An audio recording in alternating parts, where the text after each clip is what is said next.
కాబట్టి దీనికి బిడ్డలారా మనందరము కూడా జ్ఞానం కలిగి ఉండాలి.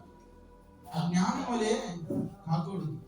మీరు ఎవరికి జ్ఞానం పొదుపుగా ఉన్నాయా నిశ్చయంగా సందేహించకుండా నన్ను అడుగుడి మీకు ఇవ్వబడుతుంది. నన్ను అడిగే వారిగా ఉండాలి. పరిస్థితులు ఏమైనప్పుడు కూడా, సమస్య ఏమైనప్పుడు కూడా, మనం ఎదుర్కొన్న సమస్య ఏదైనా కావచ్చు, కానీ ప్రార్థన అనేది మనం విడవకూడదు. సొలొమోను దావీదు మరణించిన తర్వాత తన కుమారుని పిలిచా, నువ్వే పని చేస్తున్నా, ఏ పని కొనుక్కున్నా, ఏది మొదలు పెట్టినా ముందు దేవుణ్ణి ముందుంచు. మనం ఏం చేస్తాం తెలుసా? దేవుని వెనక రమ్మని మనం ముందుకు వెళ్తాం. మన ఆలోచన బట్టి, మన తలంపులు బట్టి ఆ పని నెరవేర్చలేదనుకో, ఆ పని ముందుకు సాగట్లేదనుకో, అప్పుడు వస్తుంది దేవుడి వస్తుంది కదా. ఏదేమైనప్పుడు కూడా నాదునికి బిడ్డలారా, దావీదు మరణకాల సమయం తన రాజ్యాన్ని ఇదిగో తన చేతిలో పెట్టుకున్న తర్వాత ఏం చేయాలి అర్థం కావట్లేదు సొలొమోనుకి. మరి ఇశ్రాయేలు ప్రజల 12 గోత్రాల మంది ఎలా నేను వాళ్ళకి సమాధానం చెప్పాలి, ఎలా వాళ్ళని న్యాయం తీర్చాలని అప్పుడు నేరుగా మోకరించి ప్రార్థించాడంట.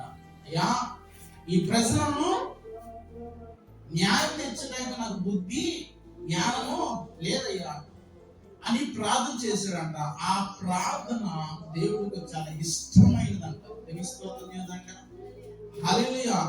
దేవుడు ఆ ప్రార్థన ఆలకించి భూమి మీద ఎటువంటి జ్ఞానవంతుడు పుట్టకపోడు. హల్లెలూయా. ఏదైనా కూడా మనము దేవుని అడిగేవారిగా ఉండాలి. దేవుని యొద్ద మనం లబ్ధి పొందేవారిగా నీవు నేను ఉండాలని దేవుడు మనతో మాట్లాడుతున్నాడు.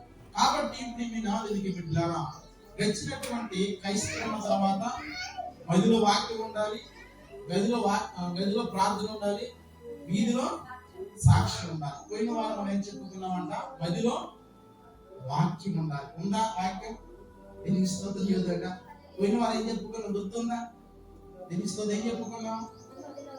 గదిలో వాక్యం ఉందా? ఉంచుకున్నారా? పడేసారా? డబ్బులు పడేస్తామా? నోటికి అద్దెలు పడేస్తామా? ఇంటి డాక్యుమెంట్లు, బంగారం ఇవి పడేస్తామా? అవి మాత్రము భద్రంగా ఉండాలి. అవి మాత్రము చాలా జాగ్రత్తగా ఉండాలి. 2 లాకర్లు వేస్తాం, మళ్ళా చూస్తాం దొంగడు వస్తాడేమో, కానీ మనం నమ్మాల్సిన విశ్వాసం ఉంది. గడిచిన వారం మనం విన్న వాక్యము అది భద్రంగా ఉంచుకోవాలి.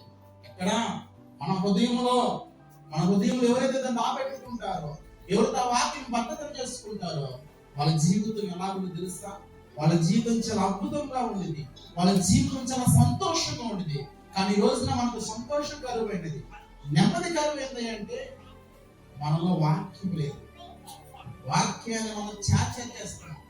ఈ వాక్యమైన బ్రతికించిన ఆ బాధలో నెమ్మదిని కలిగి చేసిన. కాబట్టి ఏదేమైనప్పుడు కూడా ఇచ్చిన అవకాశాన్ని బట్టి, తరుణాన్ని బట్టి నువ్వు ఏ స్థలంలో ఎక్కడ కూర్చున్నా కూడా దేవుడి మాటలు నీ హృదయంలో ఉంచుకుంటే, అవి భద్రం చేసుకుంటే, నీ హృదయంలో నాటబడిగితే నీ కుటుంబం ఎంత అద్భుతంగా తెలుస్తుంది మీద ఎవరికి అందనటువంటి శిఖరాన్న కూర్చోబెట్టగలరు. ఎప్పుడు వాక్యాన్ని హృదయంలో దాపెట్టుకున్నాం.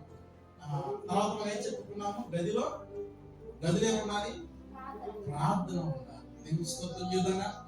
గదిలో ప్రార్థనని ఉంటే మన జీవితాలు కూడా చాలా ఆనందంగా ఉంటాయి. కాబట్టి ప్రియమైన నాదునికి బిడ్డలారా,